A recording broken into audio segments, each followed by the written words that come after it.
Zou project Oberhausen nog te redden zijn?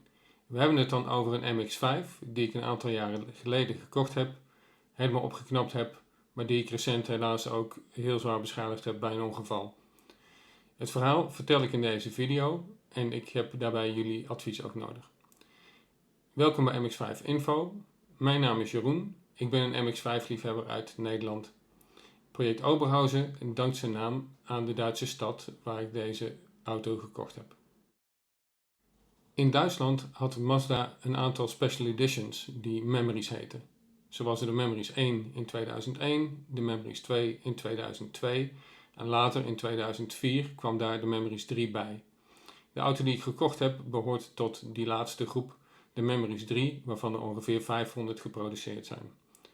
De Memories 3 werd geleverd in één kleur. Dat was Festival Schwarz. Dat is zwart met een aubergine tint.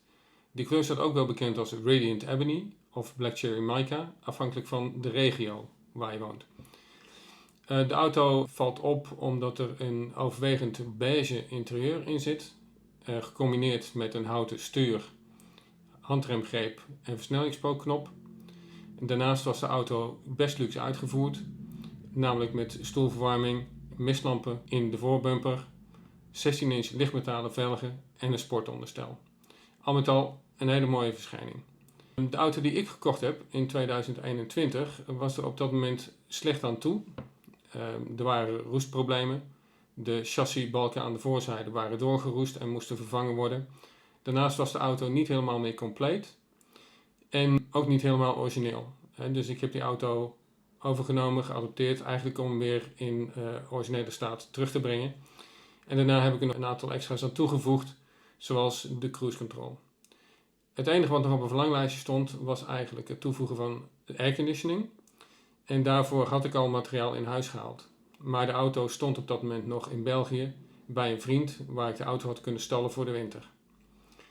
Omdat de keuring op de auto verlopen was, had ik besloten om de auto op een aanhanger terug te halen naar Nederland. En toen ging het mis. Op de snelweg raakte de aanhanger instabiel. Ik heb geprobeerd om dat te corrigeren, maar ik kreeg de aanhanger niet meer onder controle. Het gevolg daarvan was dat de aanhanger, inclusief de Mazda MX-5, van de weg afraakte en in de berm terecht kwam. De auto heb ik gelukkig nog op de weg kunnen houden. En die heb ik aan de zijkant van de weg neergezet. En vervolgens trof ik het onderstaande beeld aan. De Mazda MX-5 lag op zijn kop in de berm met de aanhanger erbovenop. Ik was in shock. Ik ben gaan nadenken van wie moet mij nu komen helpen hier in België. Ik ben gaan bellen, een aantal partijen gesproken en uiteindelijk kwam gelukkig de hulp op gang. Omdat project Oberhausen onder de aanhanger terecht was gekomen, moesten eerst de spanbanden doorgesneden worden zodat de aanhanger eraf getakeld kon worden. Daarna zou de auto dan aan de beurt zijn. De omvang van de schade is dan totaal nog niet in te schatten, want het enige wat ik hier zie is de onderkant van de auto. Om de MX-5 op een bergingsauto te kunnen plaatsen, moest de auto eerst gedraaid worden. Hij moest dus weer terug op 4 wielen. Dat draaien dat gebeurde over de zijkant en over de neus. En ook daarbij ontstond extra schade. Maar goed, toen hij eenmaal weer op 4 wielen stond, toen konden ze aan de 4 wielen de auto optakelen en op een tweede bergingsauto leggen. Dus de aanhanger ging op de eerste bergingsauto en de auto zelf ging op de tweede bergingsauto. Hier krijgen we al duidelijk zicht op de schade en die is aanzienlijk. Op deze foto zien we ook dat ik er niet meer de originele wielen onder had zitten. Kort daarvoor heb ik een mooie set ND-wielen kunnen kopen. Daar heb ik nog niet op gereden met deze auto, maar goed, die zaten er al wel vast onder. Daarna was het eigenlijk ook tijd om de plek van het ongeval te verlaten en de weg weer vrij te kunnen geven. We zijn dan ondertussen wel enkele uren later. De volgende dag ben ik teruggegaan naar België, naar het depot van het bergingsbedrijf waar de auto naartoe gebracht was. Dan krijg je een gevoel voor de schade opnieuw. Dat is redelijk confronterend. Zoals je hier wel ziet, er is glasschade. De zijruiten zijn allebei gesneuveld. Daardoor kon er ook water het interieur binnenkomen, omdat die berm waar de auto terechtgekomen was, daar lag ook een slootje in. Gelukkig is het water alleen aan de bestuurderskant binnengekomen. de linkerkant, niet aan de rechterkant, daar waar de motor management computer, de EQ, ligt. Dus aan die kant is gelukkig alles droog gebleven. De deuren, ja, de linkerdeur die gaat gewoon open en dicht. Dat kan niet gezegd worden van de rechterdeur. Die is niet eenvoudig te openen. De hardtop die ik op de auto had, heeft het helaas niet overleefd. Die is zwaar beschadigd. De achteruit is nog intact, net als de voorruit overigens. Er zit wel een deuk in de A-stijl hier bij de voorruit. Verder vind je overal glas van de gesneuvelde zijruiten.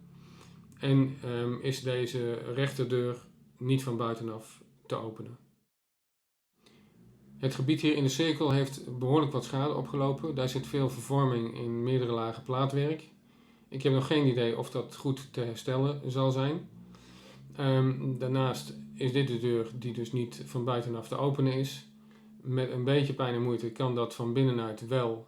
Maar goed, zowel de deur als die bijstijl die zijn vervormd. Dus je krijgt daar geen goede deur normaal in. Verder zie je op de wielkastrand, daar is een stukje plamuur eraf gesprongen. Ik wist dat de auto eerder gelast was op dat punt.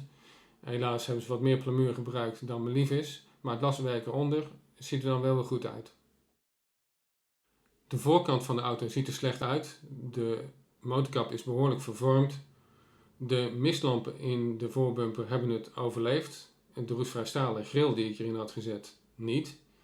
En de status van de koplampen is eigenlijk pas goed te zien op het moment dat de motorkap open is. De motorkap laat zich goed openen en sluiten. En ook als je in de motorruimte kijkt, dan lijkt de schade daar enorm mee te vallen. Bij de koplampen is wel de nodige schade. De bevestigingspunten zijn eigenlijk aan beide zijden wel beschadigd of afgebroken. Maar goed, daar kijken we straks nog in meer detail naar. Een paar weken later is de auto vanuit België overgebracht naar Nederland naar een schadebedrijf bij mij in de buurt. Omdat er de dagen daarna veel regen verwacht werd, heb ik de zijruiten afgeplakt met folie om het interieur nog enigszins te kunnen beschermen. Ik wist tenslotte niet of dat deze auto nog gered kon worden, ja of nee. Maar goed, dat zouden we dan later opnieuw moeten bekijken. Al vrij snel werd vanuit de verzekeringsmaatschappij aangegeven dat de auto totaal los was. En dat ze de restanten, zoals de auto er nu staat, aan zouden bieden aan een aantal opkopers. Nou, ik was daar niet blij mee, want ik was nog helemaal niet eraan toe om afscheid te nemen van die auto. Daarna heeft de verzekeringsmaatschappij een voorstel gedaan, waarbij ik ook de mogelijkheid had om de auto terug te kopen. En dat heb ik toen gedaan. Voordat duidelijk was of ik de auto terug kon kopen, had ik al gevraagd of ik een aantal onderdelen uit de auto mocht halen. We hebben het dan over het door Tom Matano gesigneerde handschoenenkastje en een Nardi-pookknop die ik later zelf aan de auto toegevoegd had. En die pookknop die is nog in perfecte staat. Dus ik zou het heel erg jammer gevonden hebben als deze twee onderdelen met de auto afgevoerd zouden worden naar een autosloperij en uit mijn zicht zouden verdwijnen. Met hulp van een vriend uit de MX-5 community kon ik de auto weer ophalen en thuisbrengen waar de auto een plaatsje onder de carport heeft gekregen. De oplettende kijker die heeft misschien al gezien dat de hardtop een andere kleur heeft dan de auto zelf. En dat heeft er dan weer mee te maken dat dit niet mijn eerste en ook niet mijn enige MX-5 is. In 2013 kocht ik mijn eerste MX-5, kort na mijn 50ste verjaardag. Het was een zwarte met een zwart en zilver interieur. In recente jaren heb ik veel aanpassingen gedaan aan de auto. En een van de laatste aanpassingen is dat de auto volledig een andere kleur heeft gekregen. En dat is een kleur die komt van Jaguar en die wordt Caviar Red Pearl genoemd. De hardtop en de auto zijn toen allebei gespoten. Dus de hardtop hoort eigenlijk bij deze auto, maar ik had ook het project Oberhausen aangepast, zodat er een hardtop op gemonteerd kon worden, zodat ik de hardtop kon delen tussen die twee auto's. Dat was ook de reden dat de auto op enig moment winterstalling ingegaan is in België met hardtop. Uit praktische overwegingen, dan hoefde ik hem thuis niet op te slaan. En dat betekende ook dat de hardtop op de auto zat toen ik hem uit België ging ophalen. Hier zien we het project Oberhausen zonder de hardtop. om een gevoel te krijgen voor hoeveel schade is er nu eigenlijk. Er is zowel schade aan de carrosserie als waterschade. De auto is enorm vies geworden in die periode bij het ongeval. Dus de vraag is nu van, is opknappen nog haalbaar, ja of nee?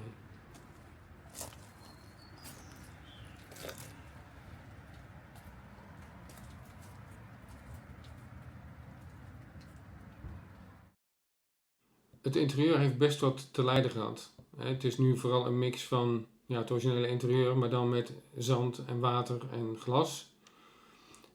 De auto stinkt, ook gewoon omdat het water al een paar weken erin staat. Dus het wordt hoog tijd voor een schoonmaak om daarna ook meer gevoel te krijgen voor de omvang van de schade in het interieur. Na het verwijderen van de wielkastbekleding, de voorbumper en de spatborden lijkt de schade hier erg mee te vallen. Er is bij het ongeval wel water en zand in de koplamp gekomen en ook heeft zich veel troep verzameld in de wielkasten. Maar qua schade valt het me nog mee. Hier zien we een aantal van de onderdelen die als eerste de auto hebben verlaten. Ik wilde de auto verder gaan schoonmaken en het verwijderen van de stoelen is dan altijd een goed idee, omdat je daarmee in ieder geval veel ruimte creëert voor jezelf als je met het interieur aan de slag wil. Van een auto die ik eerder had gekocht voor het beige interieur had ik nog wat onderdelen over, waaronder de zijruiten. In dit geval kon ik een zijruit monteren in de linkerdeur, zodat ik samen met de softtop die kant van de auto weer waterdicht kon afsluiten. De rechterkant van de auto kan ik niet meer afsluiten, die deur is te ver vervormd, kan geen ruit meer in. Maar misschien is dat ook wel goed, omdat er nog redelijk wat vocht in de auto zit, is dat voor een permanente ventilatie een stuk beter. De volgende logische vraag is of de motor het nog doet. Hij zou het moeten doen. De auto heeft natuurlijk op zijn kop gelegen, maar staat alweer weken op 4 wielen. Dus na een aantal controles zou die auto eigenlijk moeten starten. Ik ben begonnen met het oliepeil te controleren. Dat was in orde. Het luchtfilter was niet helemaal fris meer, maar dat konden we wel omzeilen. Dus ik heb de luchtinlaatbuis eraf gehaald. Vervolgens heb ik alle bougies eruit gehaald en heb ik gekeken of ik de auto met de hand rond kon laten gaan via de krukas. Nou, ook dat lukte, dus we maakten goede stappen. Daarna wilde ik de motor via de startmotor laten draaien. Nou, voordat ik dat ging doen, heb ik eerst de zekering van de brandstofinjectie verwijderd, zodat er in ieder geval geen brandstof in de cilinders gespoten zou worden. Daarna heb ik die startpoging gedaan, of tenminste laten draaien op de startmotor. Ook dat ging zonder problemen, dus we komen steeds dichterbij een poging om het te starten. Ik heb daarna alle onderdelen weer gemonteerd, zoals ze horen, om vervolgens te kijken of de motor aan zou slaan. Wellicht geen verrassing, maar wel een geruststelling is dat de auto bij de eerste startpoging meteen aanslaat en dat de motor van het project Oberhausen het ongeluk prima overleefd heeft. De dynamo doet ook nog flink zijn best. We zien hier dat hij een laadstroom geeft van 14,8 volt. Nou, feitelijk bepaalt de EQ hoeveel laadstroom de dynamo mag leveren aan de accu. En blijkbaar had de accu hier veel nodig, dus prima zo. De radio die werkt ook nog gewoon, net als de Bluetooth module die ik op de CD-wisselaar ingang heb gekoppeld, om muziek via mijn telefoon over deze radio af te kunnen spelen. De airbaglampjes branden nu allebei omdat de stoelen uit de auto zijn. Daarnaast is deze auto uitgevoerd met een brandstoflampje en dat brandt omdat er gewoon te weinig brandstof in de tank zit. Op deze foto is het groene lichtje voor mij het meest van belang, want dat gaat over de cruise control. Cruise control was in Europa geen optie tot 2009, de facelift van de NC. Dus alles daarvoor, de NA en de NB modellen en de eerste serie NC, werd nooit met cruise control uitgevoerd. Dat is naderhand wel te installeren, maar dat vraagt dus aanvullend werk. Nou, ik heb dat gedaan op mijn auto. Ik heb daarvoor de onderdelen geïmporteerd uit Noord-Amerika en vervolgens de kabelboom uitgebreid, zodat de boel kon gaan werken. En dan praten we over het originele systeem zoals Mazda dat geleverd heeft. Ik gebruik hier de diagnosemogelijkheid van de cruise control module om vast te stellen of die module nog gewoon zijn werk kan doen, en dat is gelukkig het geval. Voor mensen die zelf de cruise control in zouden willen bouwen op de NA of de NB, zal ik later in het jaar een videoserie maken die je kunt gebruiken als instructies op het moment dat je dat zelf in zou willen bouwen. Eerlijk gezegd is het soms nog heel onwerkelijk. Als ik de auto vanuit een bepaalde hoek benader, dan zou ik kunnen geloven dat die helemaal niet beschadigd is. Zoals de achterkant en zeker met de softtop dicht, dan lijkt die auto prima in orde te zijn. Uiteraard totdat je er wat verder omheen loopt. Nu duidelijk was dat de motor weer loopt, heb ik de auto even verplaatst zodat ik hem wat makkelijker kon wassen. Ik heb toen ook de softtop en het frame kunnen controleren. Nou, daar is niks mee gebeurd, want die lagen veilig opgeborgen onder de hardtop. Hier komt de kleur wat beter tot zijn recht. Als de zon ermee speelt, is het prachtig. Op het moment dat er vooral schaduw is, dan lijkt de auto wel zwart. Ondertussen is ook het interieur aardig opgeknapt van een schoonmaakbeurtje. Dat ziet er dus alweer een stuk beter uit.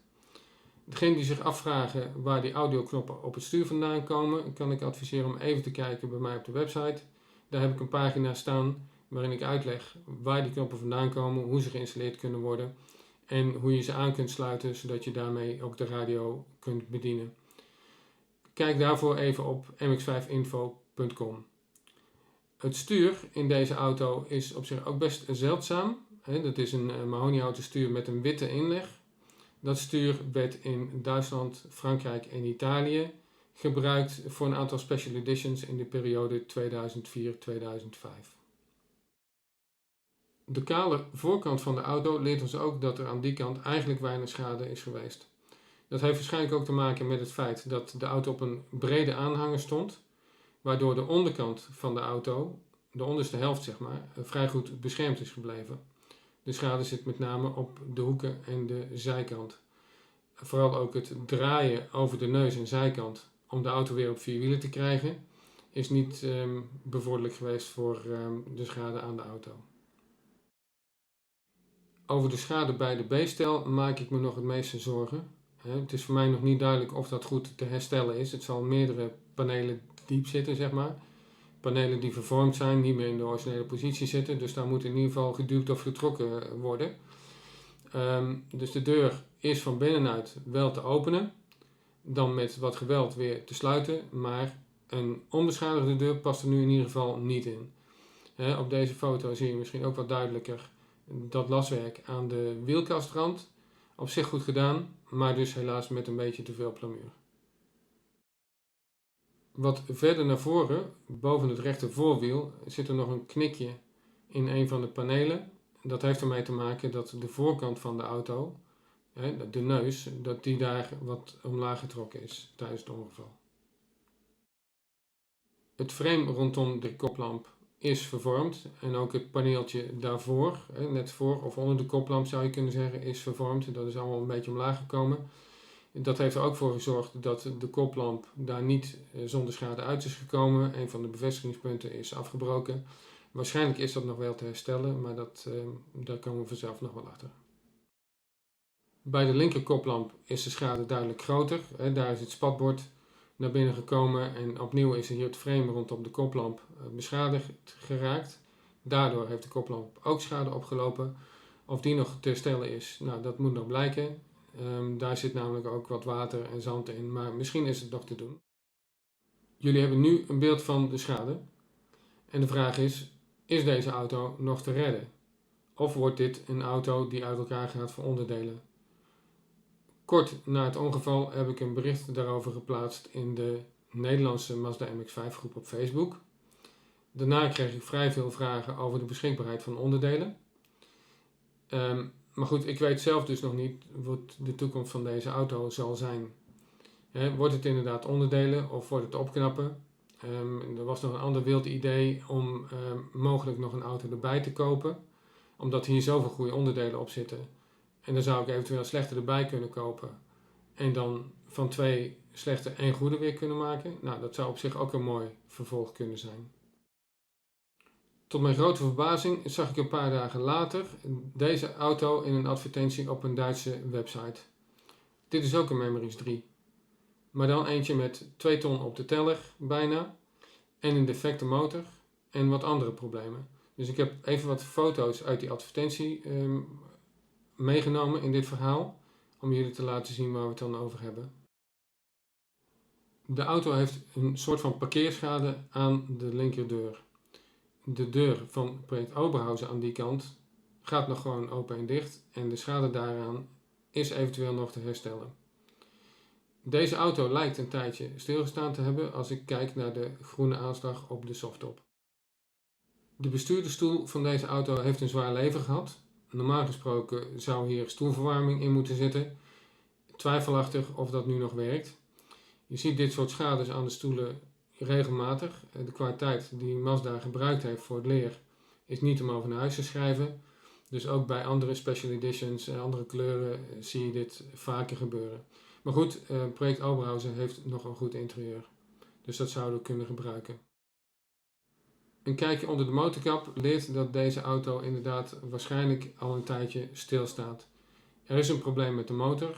Wat het probleem precies is, dat wordt niet beschreven in de advertentie. Maar in principe maakt het ook niet zo heel veel uit, omdat project Oberhausen een prima draaiende motor heeft met ongeveer 120.000 kilometer op de teller. Dus dat zou dan geen probleem mogen zijn. Naar aanleiding van deze advertentie heb ik contact gezocht met de verkoper. We hebben een aantal dagen contact gehad over deze auto. Ik heb een bod uitgebracht. Ik was nummer 2 in de rij. Dus ik zou moeten wachten tot nummer 1 afvalt. Alvorens ik duidelijkheid heb over een eventuele aankoop van deze auto. Ondertussen is de beslissing genomen. En de verkoper heeft zich aan zijn woord gehouden en heeft de auto voor mij gereserveerd.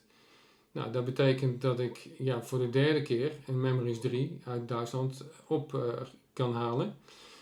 Deze auto staat in Schönberg. Dat is meer dan 500 kilometer bij mij thuis vandaan.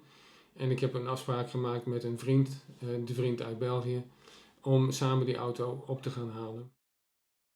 De heenreis op de vrijdagmorgen verliep heel voorspoedig. Dus we waren al vrij vroeg aangekomen in Schönberg.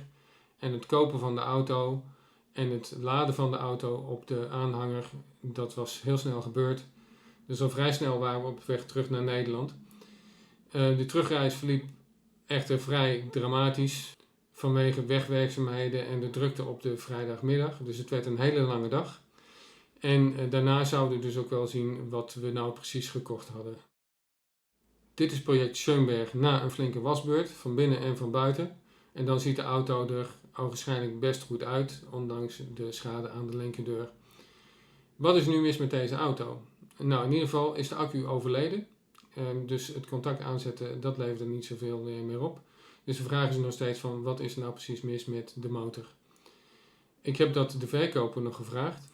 En die gaf aan dat de distributieketting gebroken was. Ik heb daar niet op gereageerd, want deze auto heeft helemaal geen distributieketting. Ze maken gebruik van een distributieriem. En zelfs als die distributieriem kapot gaat, dan loopt de motor daarvan geen schade op. Dit zijn vrijlopende motoren. Dat wil zeggen dat de zuigers en de kleppen elkaar niet kunnen raken. Dus wat is hier nou precies aan de hand? Nou, dat gaan we onderzoeken.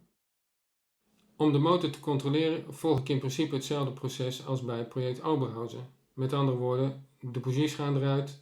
We gaan kijken of de motor met de hand wil draaien, etc. Nou, in dit geval wilde die dynamo helemaal niet draaien. Maar na een beetje overtuiging doet hij wel weer mee. Dan kan ik hem met de hand draaien, de hele motor. En zie ik via de olievuldop dat de nokkenas ook meedraait. Dat betekent dat de distributieriem helemaal niet kapot is. Ik voel wel dat er vrij weinig compressie is. Dus de volgende stap is, wat doet hij op de startmotor? Nou, dus opnieuw de zekering van de brandstofinjectie eruit, om geen benzine in de cilinders te spuiten. Een andere accu erin, want die andere was tenslotte dood.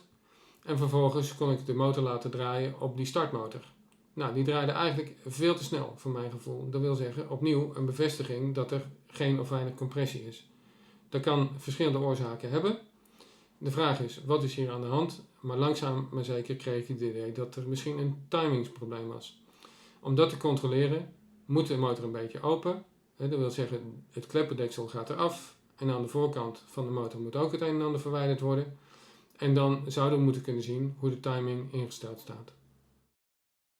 Om een lang verhaal kort te maken, die timing die sloeg werkelijk helemaal nergens op. Die stond zo fout dat de motor onmogelijk heeft kunnen draaien met deze instellingen.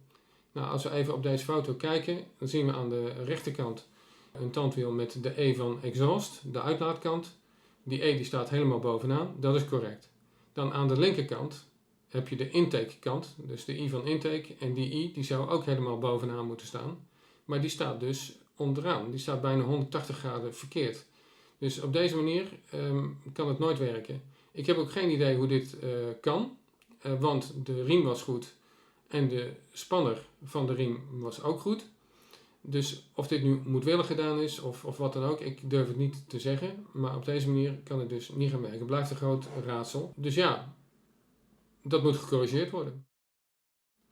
Op deze foto is de timing te zien zoals ik hem daarna ingesteld heb en zoals ik denk dat hij hoort. Dus zoals al beschreven, zowel aan de exhaustkant, daar moet de E bovenaan staan. Aan de intake kant moet de I helemaal bovenaan staan. En dan als hij dan beneden bij de krukas ook goed staat, dan hebben we de goede timing te pakken. Nou, dus hierna heb ik alles weer dicht gemaakt. Alle onderdelen er weer opgebouwd. Bougies erin, zekering erin. En vervolgens een startpoging gewaagd. En wat blijkt dan? Bij de eerste startpoging slaat die motor gewoon aan. En die motor loopt hartstikke soepel. Net zo soepel als die van project Oberhausen. Nou, dat is natuurlijk leuk om mee te maken. Fijn. Maar ja, wat betekent dat nou? Ben ik hier nou mee geholpen, ja of nee? Je zou kunnen zeggen dat de verwarring nu compleet is. De oorspronkelijke vraag was, is project Oberhausen nog te redden? Nu hebben we er project Schoenberg bij. Wat is nu wijsheid? Moet ik project Schoenberg opknappen met de onderdelen van project Oberhausen? Of moet ik ook proberen om project Oberhausen nog te redden? Zijn ze allebei de moeite niet waard en moeten ze allebei uit elkaar in onderdelen? Of gaat er eentje uit elkaar in onderdelen? Kijk, op het moment dat ik ze allebei zou willen opknappen, dan heb ik nog wat aanvullende vaardigheden nodig. Ik kan zelf niet lassen. Ik kan zelf geen schade herstellen. Misschien is dat een volgende stap dat ik dat moet gaan leren. Het is tenslotte een mooie hobby. Dit past daar wel in. Maar op het moment dat ik die auto's ga opknappen en eentje zou overgespoten moeten worden, in welke kleur gaat dat dan? Gaat dat in de originele kleur of in een kleur waarvan ik denk dat iemand het heel erg mooi zal vinden, zodat ik die auto op enig moment kan verkopen? Want ik heb er nu 3 op de oprit staan. Dat is te veel. Mijn eerste, die ga ik absoluut houden. Maar deze 2, die zullen op enig moment toch weer uitvliegen. Die zullen toch een andere eigenaar moeten gaan vinden. Dus ik ben heel benieuwd naar hoe jullie hier naar kijken. En als je daar iets over te melden hebt, laat dan alsjeblieft een commentaar hieronder achter in de commentaarsectie. En dan help je mij daarmee om te bepalen hoe de toekomst van deze 2 auto's eruit gaat zien. Dat was het wat mij betreft voor deze video. Vond je het een leuke video? Geef dan een like. Ben je benieuwd naar wat er in toekomstige video's nog gaat gebeuren? Abonneer je dan op dit kanaal. Heb je vragen naar aanleiding van deze video? Stel die dan ook in de commentaarsectie hieronder. Dit was het. Dankjewel voor het kijken naar MX5 Info en graag tot de volgende keer.